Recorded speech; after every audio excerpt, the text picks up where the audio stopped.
আসসালামু আলাইকুম ওরহমতুল্লাহি ওবরাকাতুহ।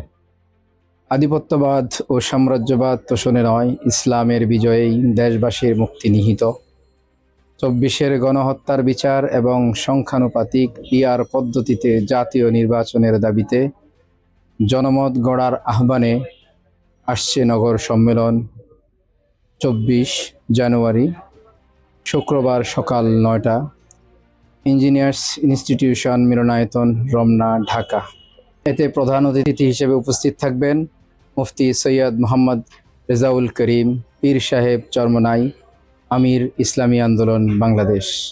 এতে সভাপতিত্ব করবেন মাওলানা মোহাম্মদ ইমতিয়াজ আলম, সভাপতি, ইসলামী আন্দোলন বাংলাদেশ, ঢাকা মহানগর দক্ষিণ।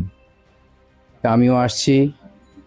সারা দেশের জনগণ, সারা ঢাকা শহরের যুবক, কৃষক, শ্রমিক সকলকে উদারত আহ্বান জানাবো, আপনারা আসুন, নগর সম্মেলনকে সফল করুন।